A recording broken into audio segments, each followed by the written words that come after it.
Welcome again to this ongoing series of Bergson and the holographic theory of mind. This will be part 20, where we're looking at Orch OR of Hameroff, Stuart Hameroff and Roger Penrose. So we'll be looking at Penrose's rather magical collapse, Hameroff's augmentation of Penrose's vision and theory, the return of concrete dynamics that we're looking for almost in this theory. Of course, the whole notion of orchestration that is being employed here and what's actually being accomplished. A form of obscuration of the non-computational, particularly non-computational thought, and the actual missing hard problem in terms of how they understand it, and much more. The Orch OR theory of Roger Penrose and Stuart Hameroff seems now to be very heavily in YouTube space, in conference space, other spaces.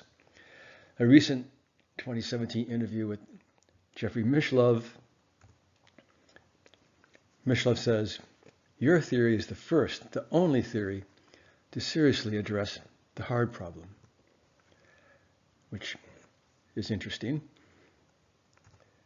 Interviewer for a late 2016 Laszlo Institute conference, to quote, "Academic participants here say that yours is the premier theory in the field. And for Stuart, it's the only complete theory.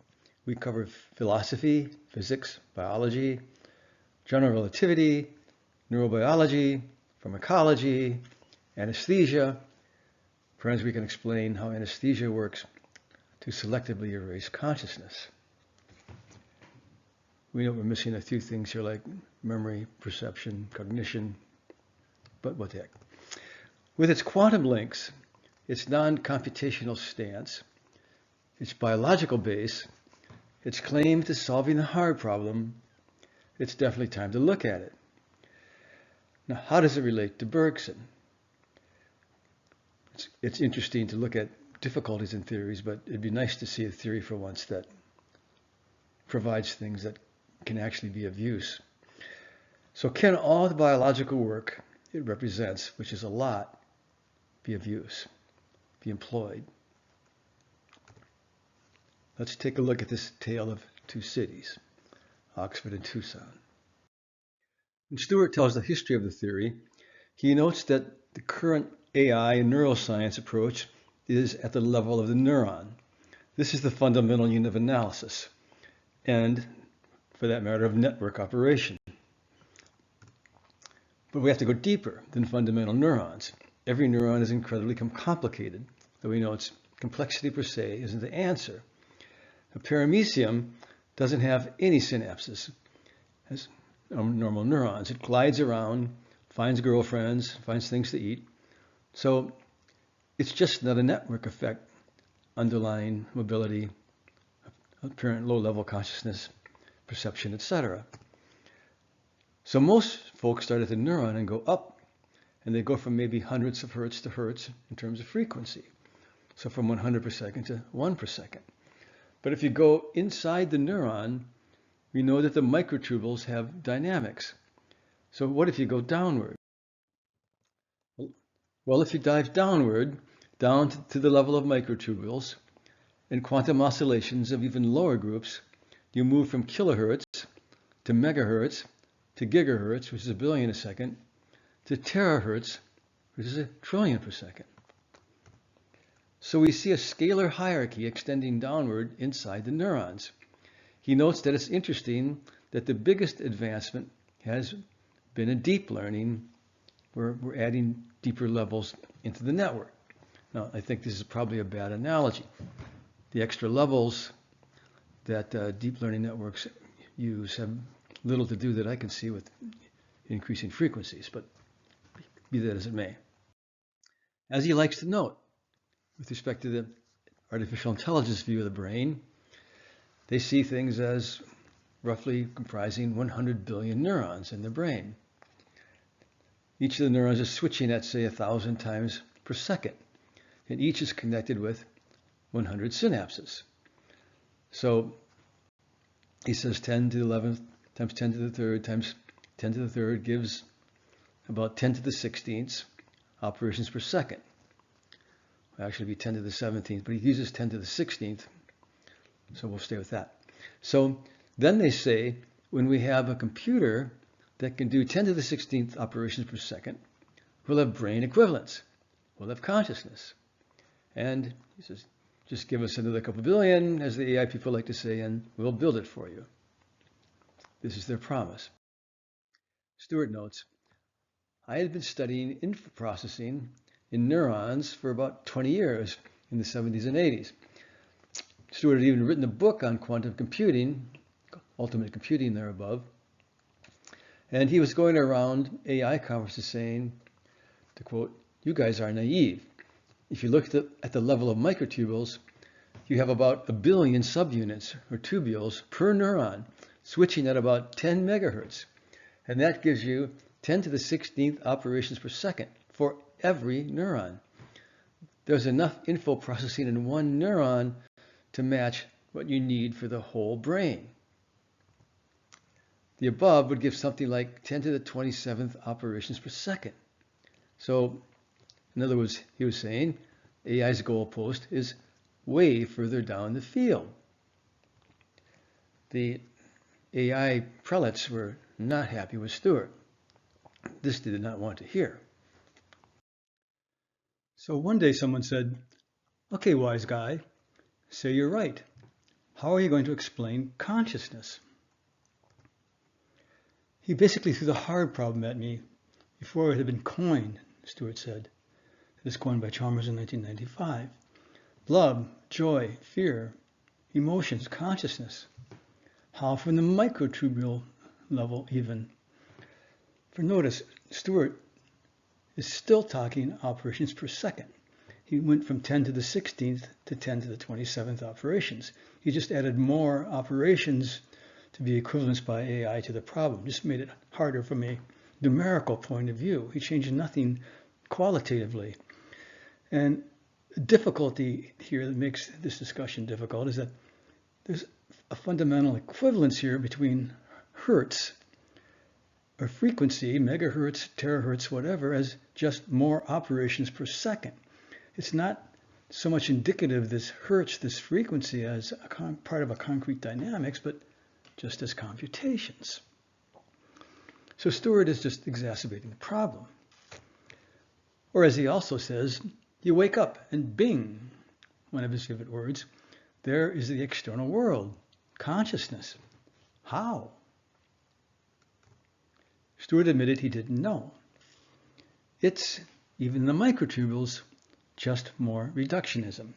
That is just more abstract computations, abstract symbol manipulation. So the someone, whom he doesn't remember, recommended he read Penrose, The Emperor's New Mind, in 1989. So per AI, with enough complexity, as we saw, enough computations, supposedly you get consciousness. But those are all just hand-waving arguments, he says. There is no real theory, no real threshold with respect to complexity behind it. That is, there's no threshold that is defined formally that says you get this many neurons and this many computations per second and you get consciousness. Totally missing. But Roger said, as Stuart says, consciousness is not computation. The computer can do a whole lot of things. It can beat you in chess, various other games, almost all of the games right now, but it doesn't understand anything. And he notes Searle made the same point with his Chinese room argument. You can sort Chinese characters, or you can have Chinese characters and Chinese come in to the room on one side. You can use your rule book on how to translate them and send out English sentences on the other side. But you really don't understand Chinese at all. We discussed this in part 14 and the deep problem underlying it. Penrose examined in detail Gödel's proof. the essence of which is no formal system is complete. There are always true statements derivable outside the system. Computers, as formal systems, therefore, are subject to Gödel's proof, as Roger argued, and therefore can never completely express mind. Penrose said, you need something outside the system, something non-computable. And there was only one thing he saw that could fill this bill. And this was quantum mechanics mechanism for the collapse of the wave function. Quote, it was the only mechanism for consciousness I had ever heard. This is Stuart talking to Penrose in The Emperor's New Mind. And that remains the case. Nobody else has a mechanism for consciousness. Okay. So, kind of flipping to Roger Penrose's side, still pretty much, however, Stuart describing this, the world divides into two realms, the quantum and the classical. The classical being our standard world of billiard balls and pool tables, etc. Why don't we see quantum superposition in the classical world? Why don't we see things smeared out, quantum-wise? When we know from experiments that if you're not looking or measuring them, they can be in multiple places. That is, a particle can appear by superposition be in multiple places in the quantum world. Recall. It appeared then that even if a machine made the measurements, things seemed in multiple places until someone looked at the results, that is, the observer. So this became the basis for Niels Bohr and the Copenhagen interpretation. Consciousness, measurement causes the collapse into a single, non-smeared out position. And all this seemed to work, but it just pushed the underlying problem under the rug. What was reality really like? And Stuart noted Schrödinger's cat mocked this notion, this observer causes the collapse. That is, only when someone looked at in the box where the cat was in superposition of dead or alive would the cat be either dead or alive. It was Schrödinger's attempt to show the difficulty of all this. But still, there was no real alternative to the Copenhagen-Bohr view. It remains viable, said Stuart, that consciousness causes the collapse of the wave function. Viable, but very problematic. Other options noted decoherence, just a natural collapse of the superposition of a set of particles, because things get too hot, too energetic, and the superposition can't last. And then there's the famous multiple worlds of Everett, where each possibility in the superposition branches off to form a whole new universe. So Penrose said, instead of consciousness causing the collapse, collapse causes consciousness. But it has to be a self-collapse. It happens on its own, not via some observer looking at things. He agreed with the multiple worlds version that superposition is separation in an underlying reality, but that these separations are unstable inherently and will reduce or collapse via an objective threshold. There's the threshold notion again, put a limit on arbitrary complexity, given by the uncertainty principle, and his formula was E equals h over t, where E is the amount of superposition, h Planck's constant, and time, or t the time at which collapse will occur. Or, in other words, t equals h over E, which is to say the time of the collapse will grow increasingly as the superposition gets smaller. So the larger the superposition, the shorter the time to collapse. And this was called objective reduction. collapse of the wave function by an objective threshold, or OR. For Stuart, that is Penrose, took superposition seriously. He asked, how can particles exist in two or more locations at the same time? So here Penrose turned to general relativity theory, where mass is equivalent to curvature in space-time geometry. So in the picture above, we see a particle on the left side of the picture as a warp in space, a contortion or warp in space. And on the right half of the picture, we can look at that as the particle moving from one position to another position, that is from one warp in space to another warp, or a ripple in space, time, or that can be the same particle in two different positions, two simultaneous space warps. So each objective reduction, that is to one position, one warp, is accompanied by a subjective experience, or a bing, as Stuart likes to use a little thing there, bing. So consciousness is now introduced in this objective reduction. So bing, so in other words, again, as Stuart likes to picture, you open your eyes in the morning, you see the coffee cup, and bing, there's consciousness. Moreover, the choices were not random, as they would be in decoherence, but based on Platonic values. Platonic values are woven into the structure of the universe.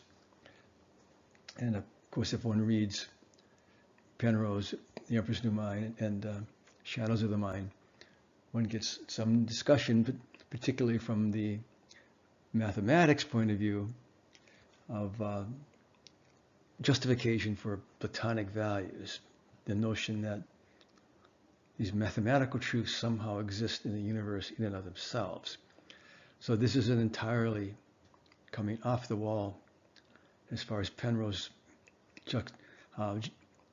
justification of it is concerned, but we shall see. So if this were occurring all around us, these objective reductions in the air and matter everywhere, we would be looking at panpsychism, because these little conscious reductions are everywhere. But to get the form of consciousness we have, say of a coffee cup and stirring spoon, it all has to be organized in a certain way. When organized, this implies conscious experience is not necessarily a pattern in your brain, says Stuart. It does correlate with a pattern in your brain. It correlates with a pattern in your brain. It also correlates with a pattern in space-time geometry. Now you can look at those three sentences and try to see if you can resolve those.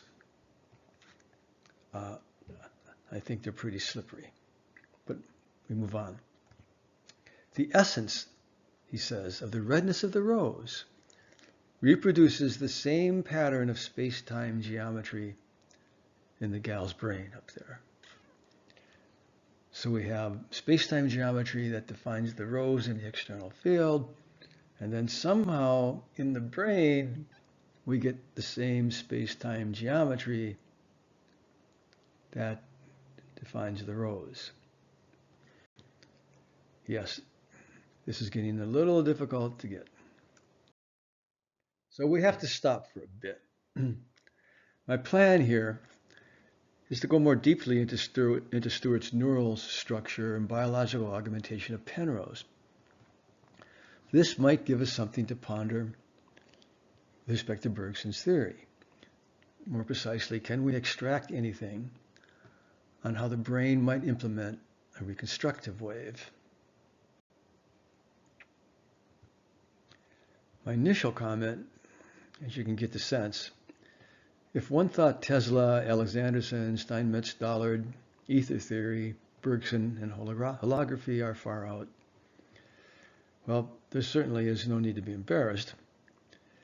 Penrose and Hameroff, I feel, thus far, I kind of fear, make the above folks look extremely grounded, down to earth, very concrete oriented, say almost like engine mechanics. But we move on. Let's start with aspects of Penrose. My misgivings, and better Bergson's, about the very foundations of general relativity, special relativity especially, have already been discussed. The recent confirmation of gravity waves, which I think I saw Stuart invoke as wonderful confirmation of GTR, is beyond shaky, to the point of being ludicrous. And I'll put a link to some of the discussion on this in my description. Our understanding of quantum mechanics is shaky.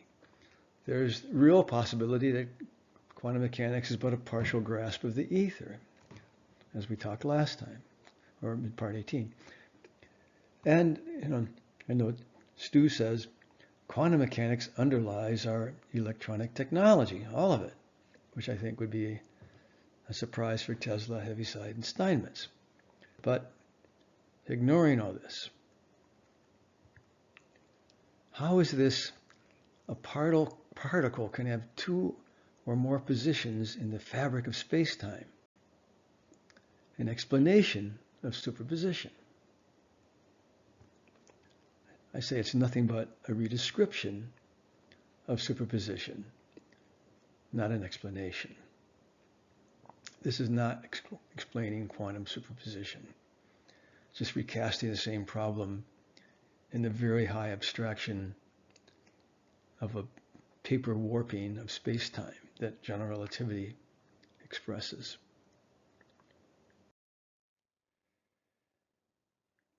For Penrose, the instability is merely specified to exist. It's kind of an ad hoc specification of instability attributed to these superpositions.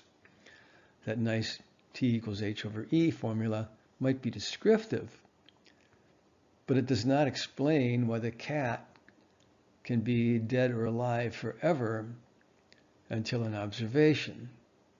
That is, it doesn't explain a lot of these apparent things that where things seem to wait until there was an observer coming along. And T apparently can be infinity. So I'm not clear that this is really this objective reduction, this threshold formula is all that powerful. But now we come to the truly ad hoc. The collapse is non-computable, therefore it's conscious. Or being, to use Stuart's phrase. Or collapse equal consciousness. Or collapse is consciousness. You'll see discussion with Stuart on, well, we don't really want to say it is consciousness because that'd be an identity theory, and identity theories are bad, but then again, it probably is consciousness. Or is equivalent to consciousness. I mean, there's a lot of slipping and sliding on this statement. But no matter what, it's rather an amazing, entirely ad hoc, mere attribution to collapse. That is, attribution of a property to collapse. Just because a superposition collapses, we now have consciousness. I mean, this is just gluing one thing to another thing. It's hard to get beyond this, seriously. Not to forget that the resolution to a single position, as the picture up there is showing, also depends on these embedded Platonic values, which, again, you're trying to think, well, how does that work? But no problem. We're getting ready to explain the coffee cup and stirring spoon. Stuart understood that to explain consciousness is to explain our image of the external world. He pretty much understood this. We saw earlier his treatment of the image of a rose. It's reflecting geometry in space-time. The essence of the redness of the rose reproduces the same pattern of space-time geometry in her brain. But geometry is simply geometry. It is abstract space. It's not qualia, it's not redness, it's not blue, nor is it continuously rotating or swirling or waving back and forth. Geometric motion is again simply state after state, state to state, to points in a coordinate space, as in the classic metaphysic. Stuart intuitively realizes this. In a 1995 article, he expanded on this statement, this notion of geometric reflection of space-time in brain and external world. But in this article, he said qualia, I'm going to paraphrase it when you read into it, what you see is qualia are virtually akin to little atoms residing in his microtubules in the brain, just waiting to be configured to look like the external world. So there are little red qualia atoms waiting patiently in the microtubules to configure to look like the rose. Or better, they are orchestrated to configure to look like the rose. So we have to buy this too. Unfortunately, there's the coffee cup and a whole lot of qualia atoms to be configured. I mean, everything's, as we'll see, there's a whole lot of configuring that's got to be done then to get that coffee cup and all the things involved. Remember, coffee stirring is an invariant structure. My little very partial list is that right. Radial flow fields, adiabatic invariances, inertial tensors, size constancy of the cup is a ratio over a texture gradient as it moves, form of the cup a function of flow fields. So when asked, are there force qualia or something such just waiting in the microtubules to be configured to capture the inertial tensor or the adiabatic invariant, the energy of oscillation, the frequency of oscillation? Form is a function of flow fields.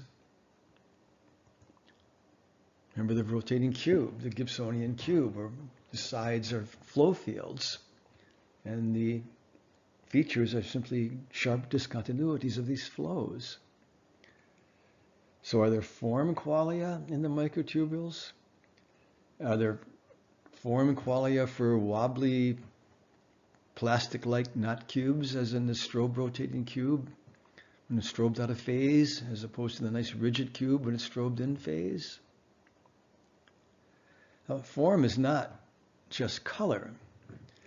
Else, Weiss, Simoncelli, and Adelson in their paper on optical specification based on flow fields, which have nothing to do with color, should just go home. Though in a future part, when we discuss refuting the external world and Goran Backlund, we'll see that this is precisely his position. There's nothing but color. This position won't last very long. But a buzzing fly goes by. Could have been a heron-like fly. So all is specified at a scale of time. So this too is qualia. There'd be quite a different qualitative feeling for the buzzing fly as opposed to a fly flapping his wings slowly like a heron. So are there form qualia, color qualia, residing in those microtubules, just waiting to be configured for every possible scale of time?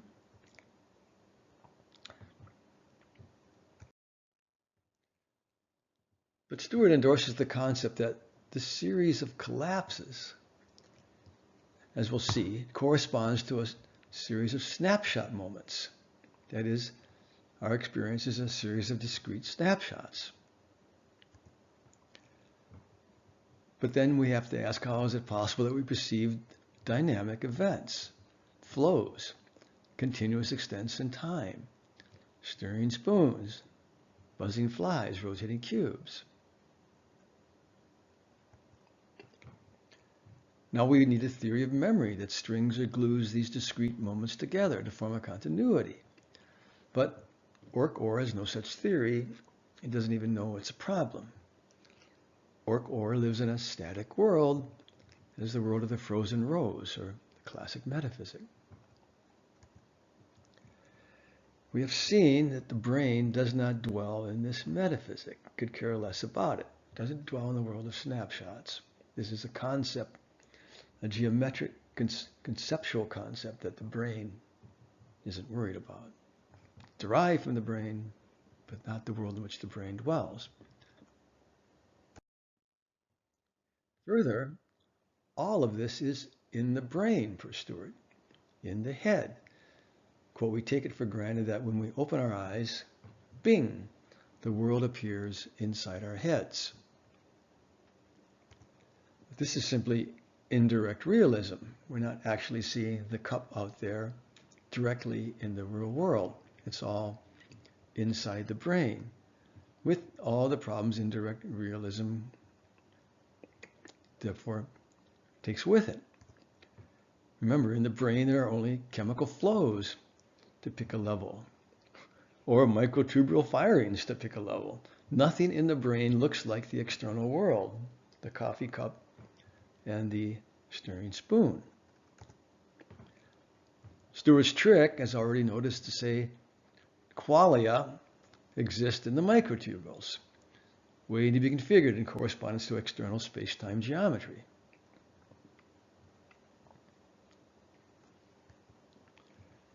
And as far as I can see, these are simply static color qualia, as we noted, or color atoms for frozen stock still roses.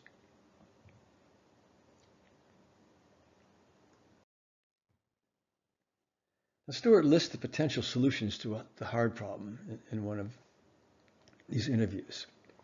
He notes panpsychism, where the qualia, subjective phenomenal experiences, are everywhere, depending on how low, to what level you want to take it. But he notes there is that combination problem. If you have a whole bunch of atoms in the universe, or smaller than atoms that are conscious, how to combine all the little conscious atoms into, say, a coffee cup stirring spoon. Then there's the no hard problem at all. The hard problem doesn't exist, such as Churchill or Dennett. Consciousness is an illusion. For Stuart, this is just a non-starter. You got to explain consciousness. There's the Mysterians, Stevens Pinker, Colin McGinn, who say no solution is possible. It's beyond our comprehension. It's like goldfish, a goldfish trying to understand general relativity. There's the idealist, Berkeley, historically, Deepak Chopra, where consciousness is everything and reality is an illusion. And then there's dualists like Chalmers, where there's an objective material world, but then there's this other world that has consciousness in it without defining it scientifically. So who could be missing in this list? What solution could be ignored? Maybe Bergson, as usual. So before we go deeper into any usefulness for Orch OR, let's do a quick review of the alternative that Stuart doesn't think exists. That's the brain as a reconstructive wave, not as a quantum collapsing device. The universe, in Bergson's term, is a holographic field. The field transforms in an indivisible motion. There are not discrete instants or snapshots, indivisible or non-differentiable.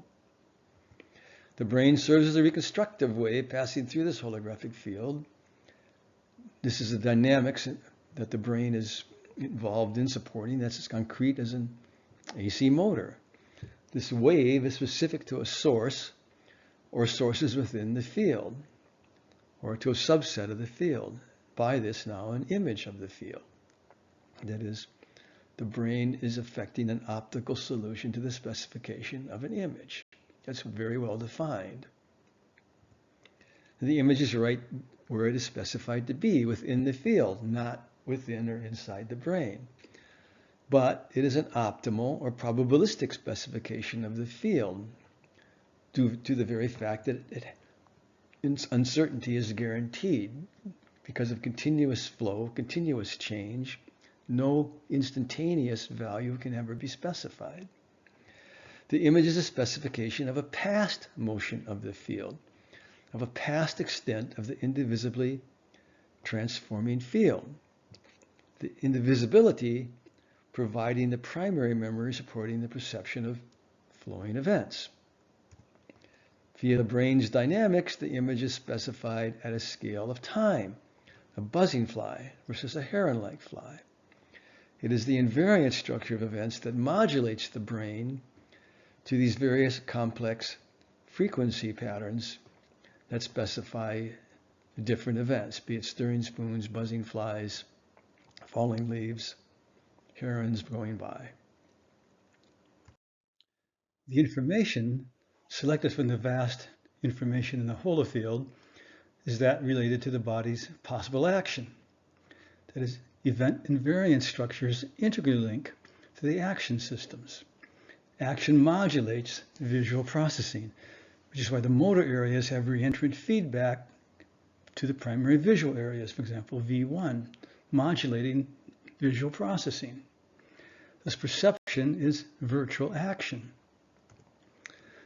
The holographic field carries an elementary awareness and memory at the null scale of time, the null scale being the most infinitely, possibly imaginable small scale of time. It's due to each point reflecting the state of all other points, so to speak, in the holographic field. And it's due to each instant in the flow of this field being a reflection of the entire preceding series of instants and in the indivisible flow. The specification of the image of the external world then is simultaneously a specification of a time-scaled form of the elementary awareness defined throughout the holographic field, be it buzzing flies, twisting leaves, stirring coffee. The relation and distinction between subject and object in this metaphysic is in terms not of space, but of time. An issue of subject and object being not mentioned in Orch OR. Experience then is not occurring solely within the brain.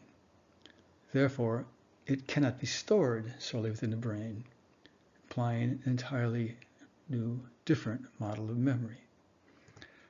So the question is, does Orch OR help with the biological support, the view of the brain of any of this? So let's look at Stewart's augmentation of Penrose. The brain as quantum computer, as opposed to the brain as reconstructive wave. He says, Roger had a solution, the objective reduction, but no quantum computer. And he didn't know how to implement it. But I had one.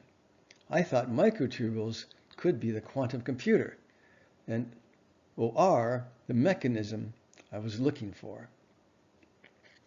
He notes, if you want to build a quantum computer in the lab, it is plagued by heat, thermal noise, thermal vibrations, which destroy quantum effects, that is, decoherence. He notes that Max Tegmark, in a paper in 2000, calculated the decoherence time of a microtubule, though with a different microtubule model. And the decoherence time was 10 to the minus 13 seconds, which is way, way too fast to be of any use. You need slower times for the brain. Roger worked with a couple of physicist friends, one being Scott Hagen, who I note in my time and memory book.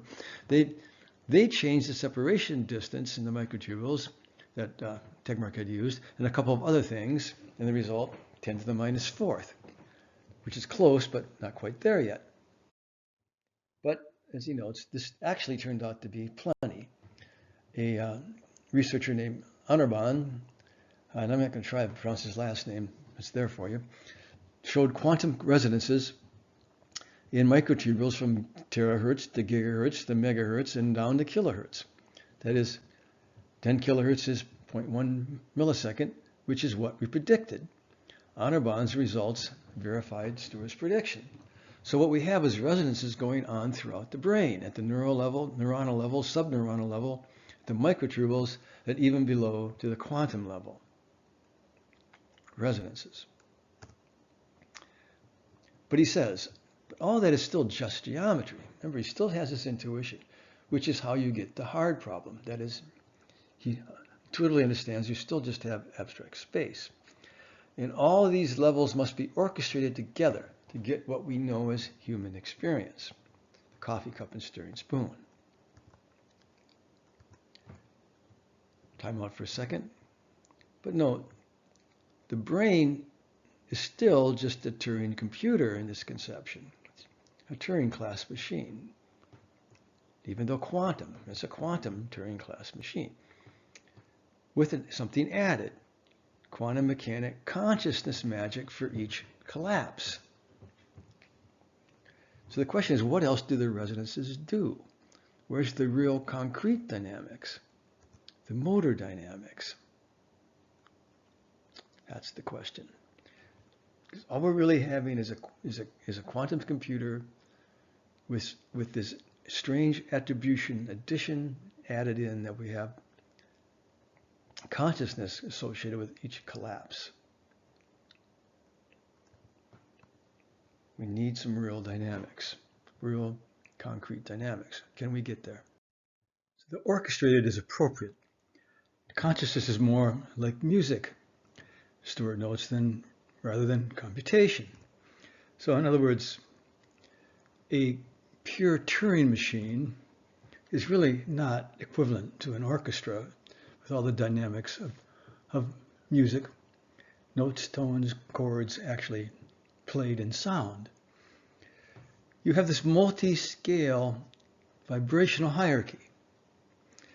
A lot of people agree with that, but they take it down only to the neuronal level, so they just truncate at a very high level as a neural net. If you go down, we have 12 orders of magnitude. And Anirban showed these repeating resonance patterns. You have triplets of triplets, which I'm not going to show you here, but Stuart demonstrated that. It's more like music with resonances across scale. So the question is going to be, but what are these vibrations actually doing in the Orch OR model? What is their actual function?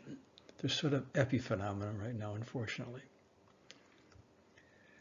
But you have a multi-scale vibrational hierarchy going all the way down to the 10 to the 12th hertz level and below that. This 10 to the 12th hertz is also where anesthesia works, as Stewart notes. So an essential way, he says, to test the theory is to see if it explains the loss of consciousness with anesthesia. So, hovering into view, a massively vibrating device incorporating some sort of computation.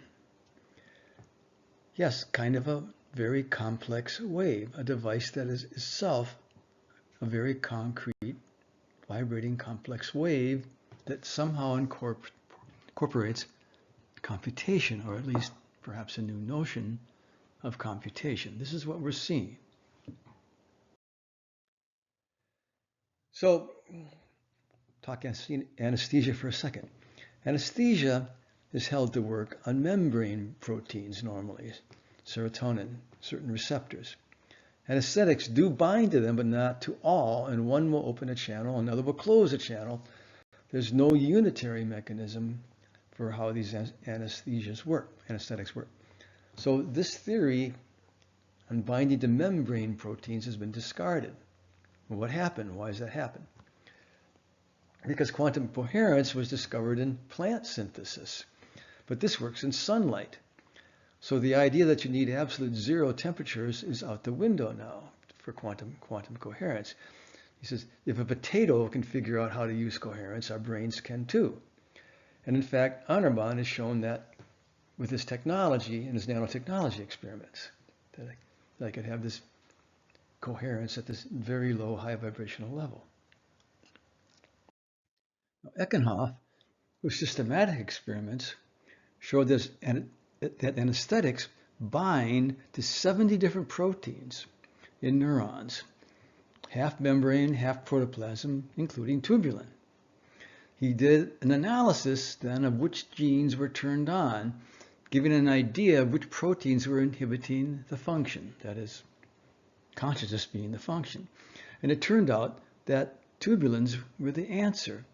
They seem to mediate the functional aspect that is taken away under anesthesia. Now, computer simulations done by Stuart showed this, that all anesthetics inhibit the terahertz vibration. This in proportion to their potency, the terahertz being the really low-level scale. Thus, anesthesia acts by dampening the fastest, smallest level of this hierarchy, and that dampens the whole cascade. So when you inhibit the lowest level, sort of the beat in the orchestra, everything else goes away. That is, your perception, consciousness, experience of the coffee cup you're watching goes away. So we're getting a picture here, a view, a glimpse, perhaps the deep neural basis for the brain's imposition also of a scale of time. As you add catalyst, as we'll see later, you can raise the frequency of this lowest level, of the effect of the entire cascade, because the brain is a coherent system. Keep on raising that frequency, and the buzzing fly at normal time scale transitions to the very heron-like fly.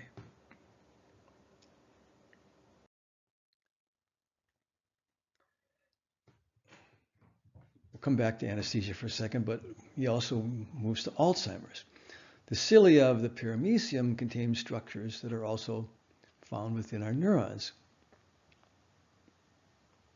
To learn, you have to modify synapse according to the synapse modification rubric.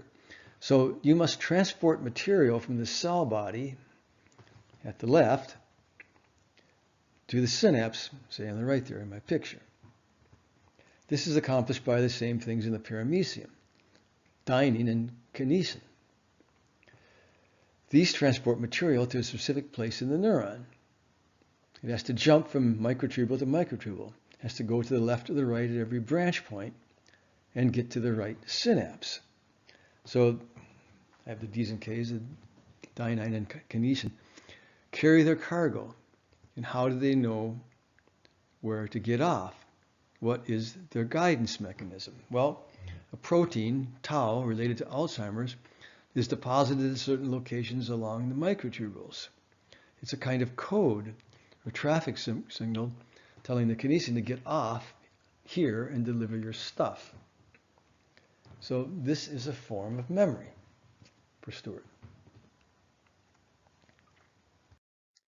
So in Alzheimer's, this tau falls off and the microtubule destabilizes. The microtubule loses its integrity.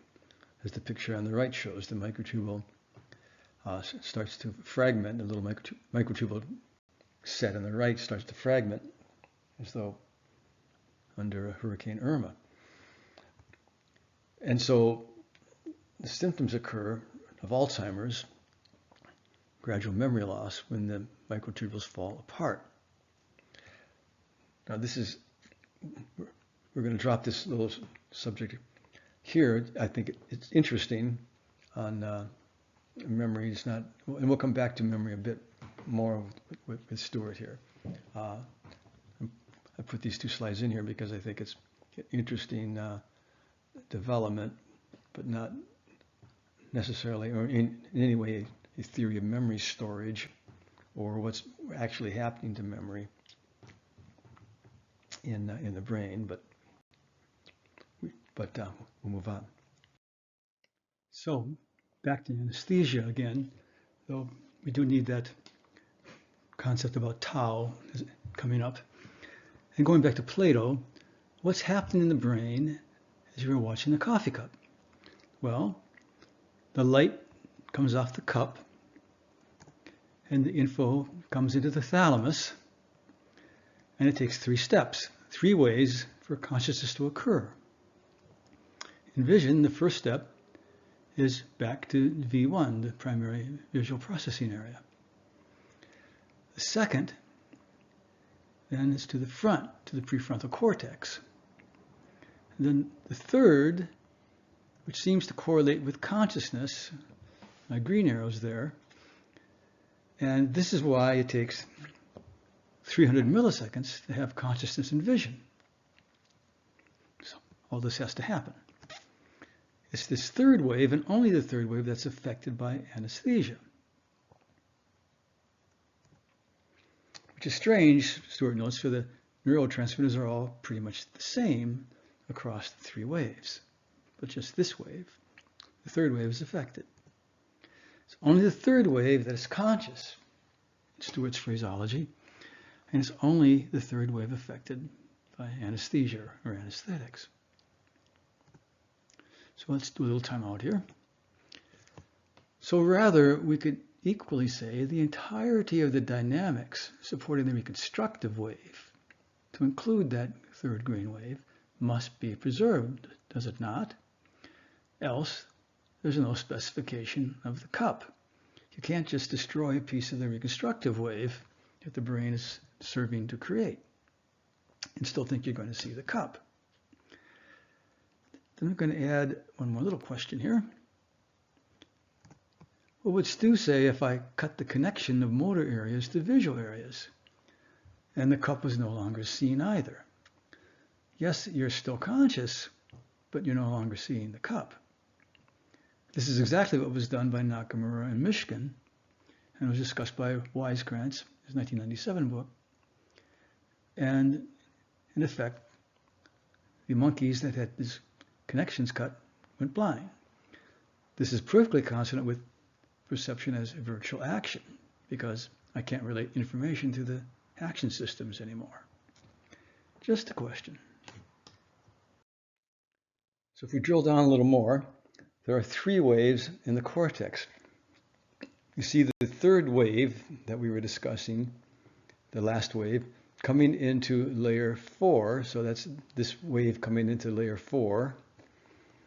And then to 1, 2, and 3. So see it spreading out across up to 1, 2, and 3. And also down to 6. And 1, 2, 3, and 6 converge on layer 5, where these giant pyramidal cells live. Nice pyramids on level 5 there. These give rise to EEG as they rise to the cortex. So it seems, says Stuart, that these giant pyramidal cells are somehow responsible for consciousness. It's going down, it's going to be happening anywhere. If it's going to be happening anywhere, it's going to be these giant pyramidal cells. Going inside the pyramidals, we see microtubules. These are arranged for optimal information processing, not structural support. There was some notion that all those little vertical bars there in the pyramidal cells were just structural support to hold up the cells, but that's not really the case. They're really arranged for Stuart for information processing. These are mixed polarity networks of soma and dendrites, unique in all biology. So it looks like consciousness is happening here in the dendrites and soma of pyramidal cells. Anesthesia acts on dendrites. It looks like consciousness occurs there, and memory occurs in dendrites. Time out. So this coffee stirring image is in the pyramidal cells. Rather remarkable, given pyramidal cells are just neural firings, neural processing, chemical flows, etc., but we've got the coffee cup in there. There's also a rather strange equivocation I'm noticing as I'm giving this, that we have the brain as a massive vibrational hierarchy, and we're going to see this more later, of which orchestrated collapse across the brain, tons of microtubules, and yet it all comes down to consciousness in these pyramidal cells. Anyhow, moving on. So a bit more on memory. Memory is stored in microtubules. Take the LT, or long-term potentiation model, LTP, where you have an axon and a dendrite, and you stimulate the axon at high frequency for a short period. You get a prolonged sensitivity at the synapse, as it takes then less time to stimulate that synapse. That's synaptic plasticity. However, these proteins are transient. They last hours, where memories last a lifetime, as we know. So, Stuart. So memory has to be stored at another level inside the neuron. One thing that happens is the CAMK2 enzyme gets activated. It phosphorylates something in the neuron, which can then store memories for a long time. The picture there shows the hexagon form of the CAMK2 enzyme. Can take other forms. There's what he called the lunar module form, which is the same thing in a different configuration. And we'll hit that in a second. The simulation model of CAMK2 and microtubule lattices in gray, over there on the right, we see that. We can see that they perfectly match. That is, I can match B to D. I can match the CAMK2 enzyme with the microtubule lattices. So a 2012 paper of Stuart proposed that the CAMK2 lunar module comes down to and binds up to all 6 of those points there in the microtubule lattice, and can phosphorylate them and leave a memory trace. The trace can then code for tau and can be hardwired, and as opposed to the synapse, which is very transient. So we can hardwire for tau. That's long-term storage of information in memory, he says. And this means there's a ton of information processing in microtubules. The capacity is enormous, and you add up all the microtubules, enormous. Even more enormous. Little time out. So this is essentially a new take on LTP, or long-term potentiation. And that's hardly a theory of memory or a solution to the many problems of long-term potentiation, which is an integral part of consolidation theory. So this treatment of memory here is so limited and holds so little respect for the structure of dynamic events that are being stored, whether it be of my stirring coffee in the morning or talking to my wife, etc. It just doesn't merit much comment here in this part. And one can take a look at part 16 for an idea of the problems of storing experience in consolidation theory. But this is what he's developing.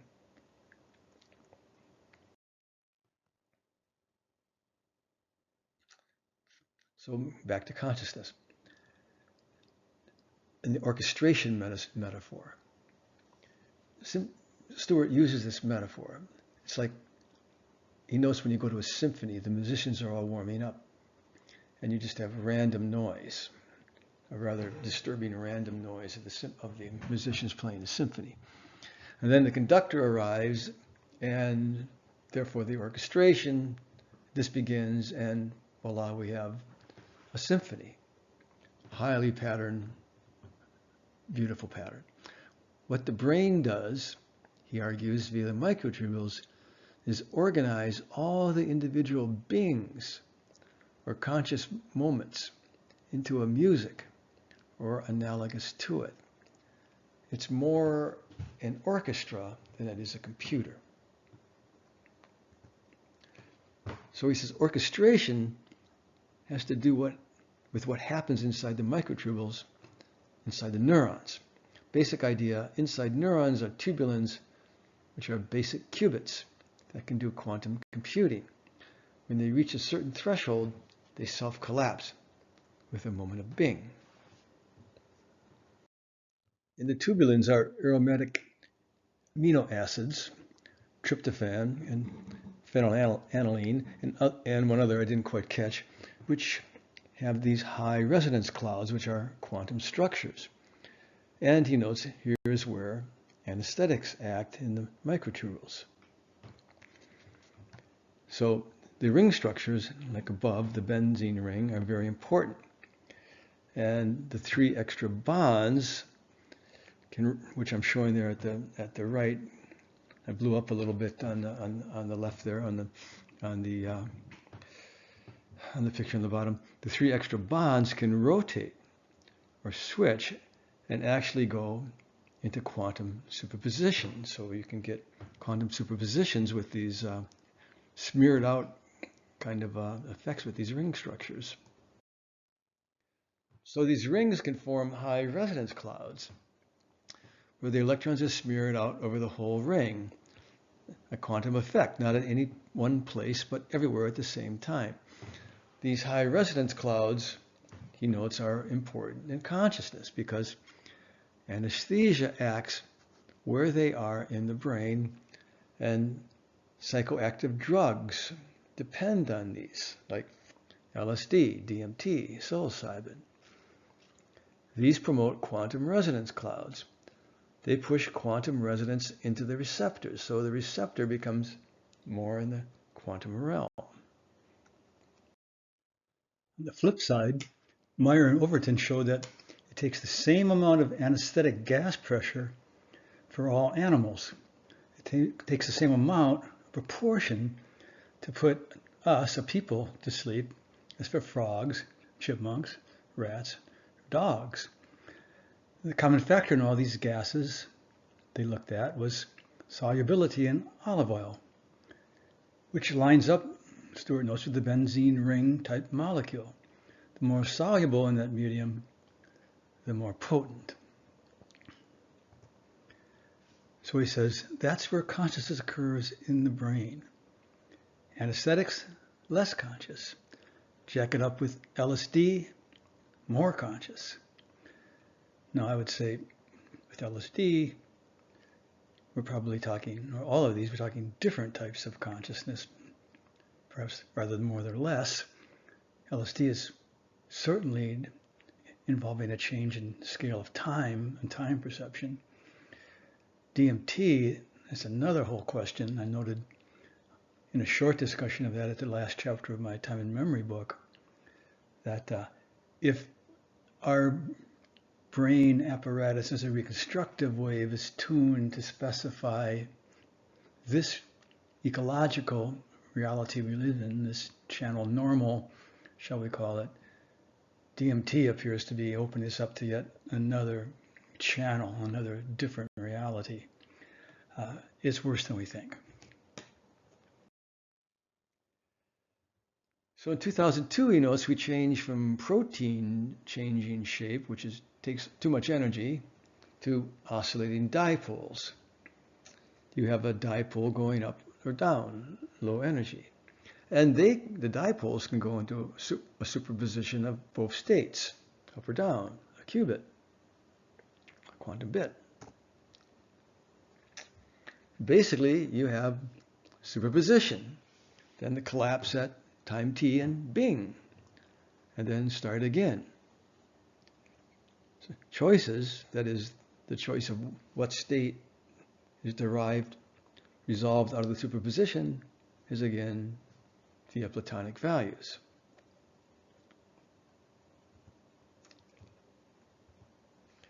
So again, something we have to buy. So there is a series of moments every 25 milliseconds. There is a series of completely hypothetical collapses. I know completely hypothetical because one can get into the aura, the notion, the feeling that all this is perfectly understood in fact.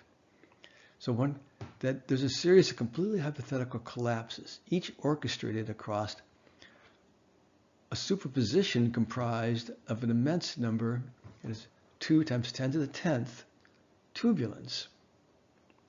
And every collapse occurs, if you look on the left there, you have a bing, a moment of consciousness.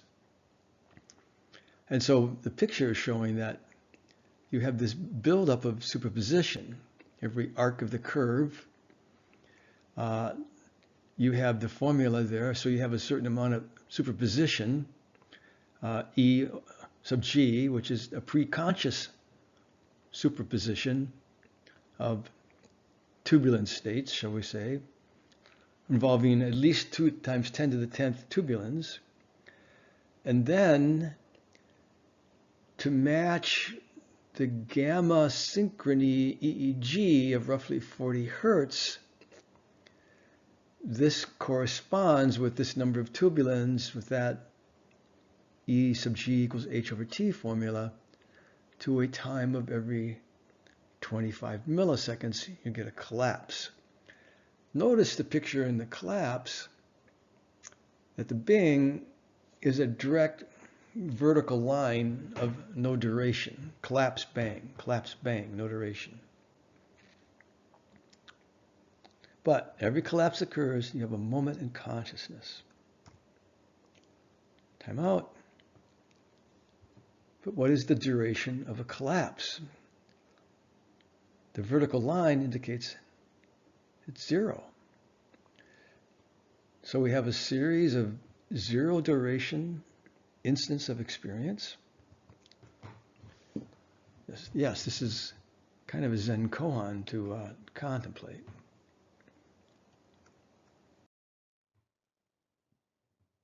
But again, now we have a series of discrete instants, or moments, which Stuart compares to Whitehead's occasions, of at least questionable, if not 0 duration. And then the question becomes, how are these glued together to form the continuity of that event, say the coffee stirring? We have to have a glue. We have to glue all these together to get some perception of continuity. So yes, what's required is a theory of memory that supports this, but Orch OR has none. It does not even see it as a problem. In reality, the continuity of consciousness, or I will say the indivisible transformation of the matter field, is surreptitiously being assumed here.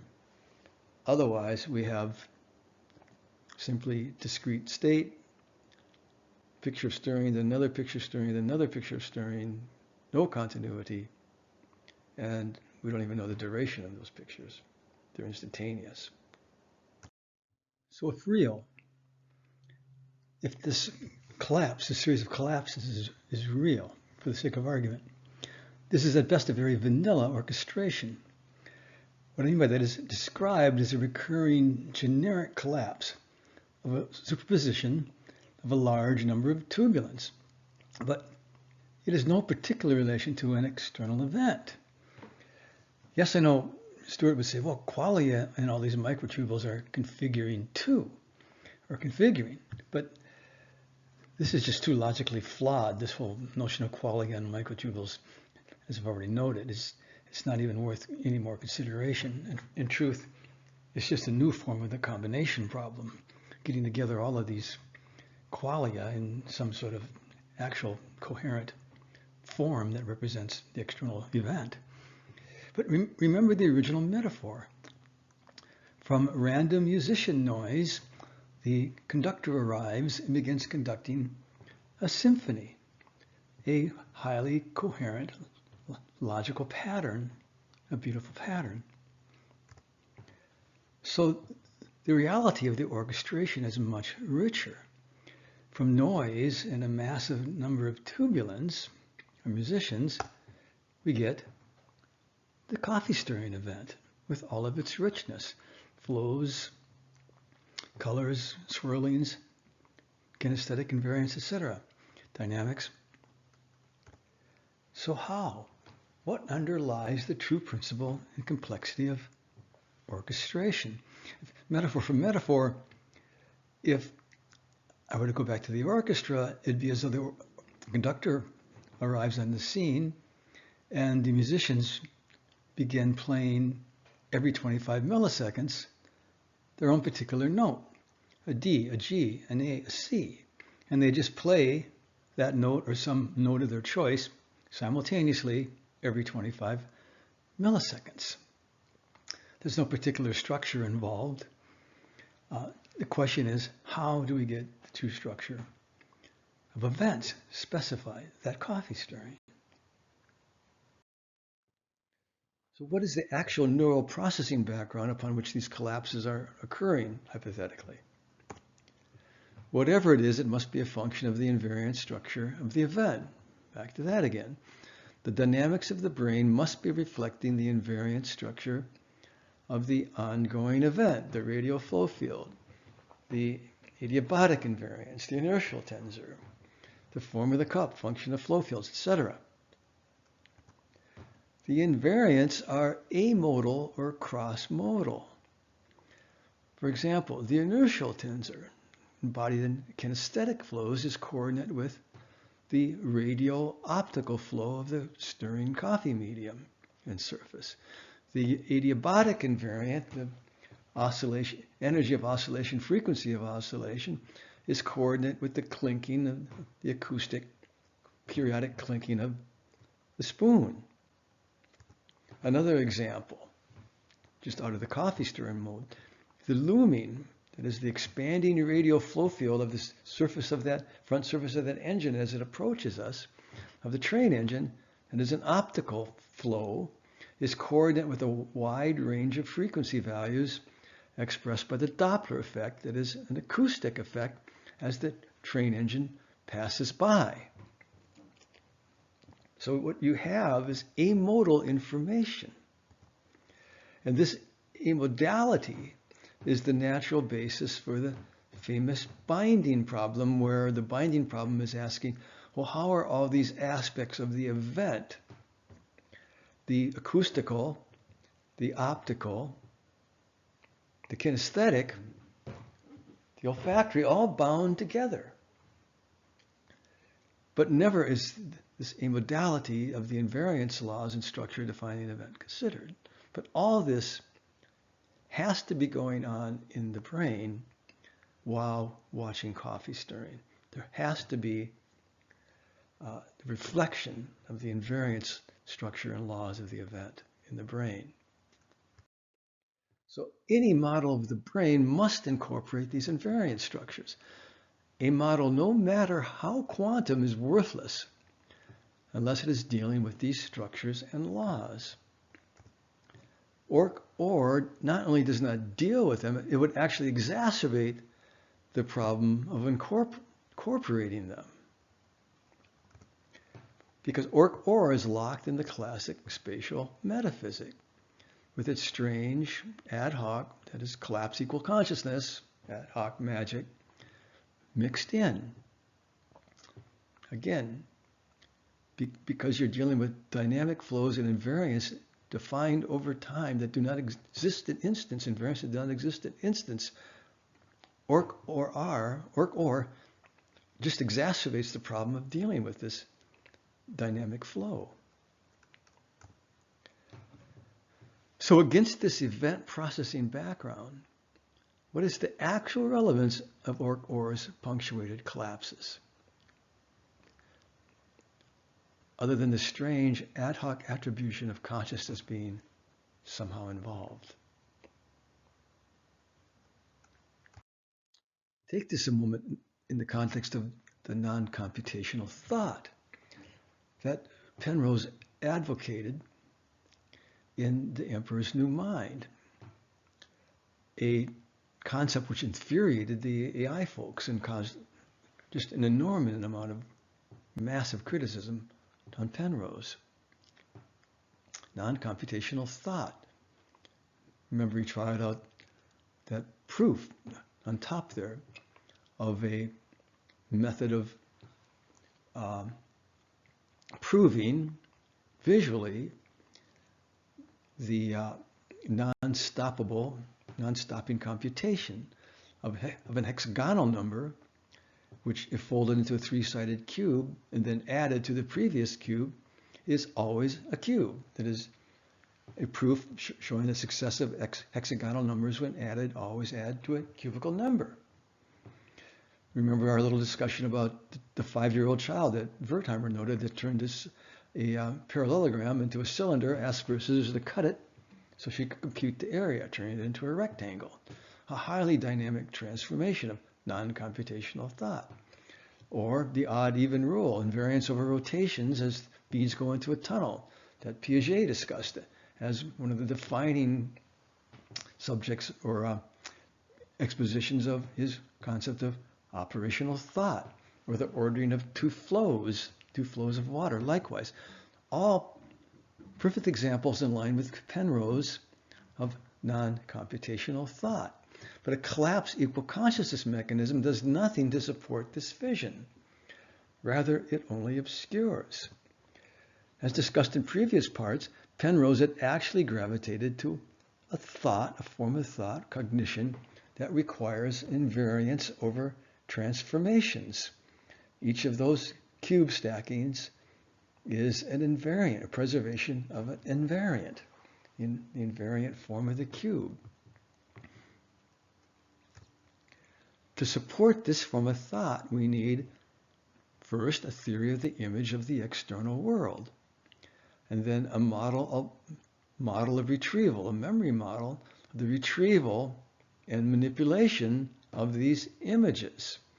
And we need continuity. That is, these are continuous transformations. The folding of that cylinder or that parallelogram into a cylinder and the cutting of it is a continuous transformation.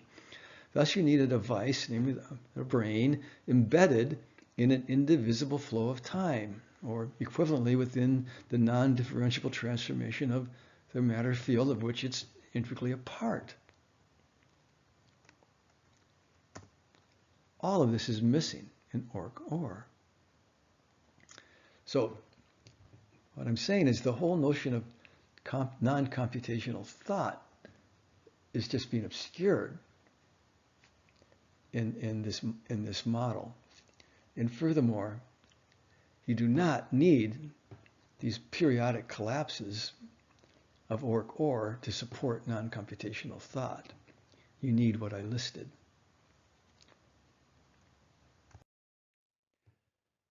So what do you obtain out of this for Bergson's model?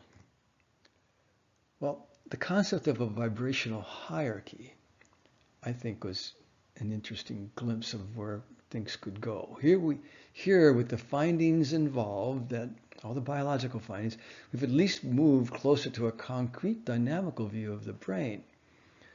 This hierarchy enfolds computations somehow. The whole notion of computation needs complete revision. But these computations must be relative to the invariant structure of events. And unfortunately, OR fails on this, and badly. The resonance is all the way down. Interesting too. Here, with the findings involved, we edge closer to the machinery that defines the scale of time the brain imposes upon the external field. The anesthesia findings, again, a hint of the dynamic involved, the dynamics, and a definite arrow into AI as simply abstract. All we need is abstract computations. Beyond this, it's not real clear to me, well, perhaps that we need more engine mechanics.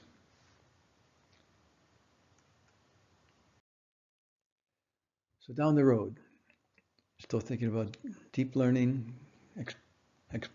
explicating that in its relation to Bergson. Subject of temporal consciousness, more on current memory research. There's always the possible surprise, something else. For next time, I think, barring a surprise, I do want to go into the not refuting the external world, or this whole notion of the external world as an illusion of consciousness. So until then, signing off.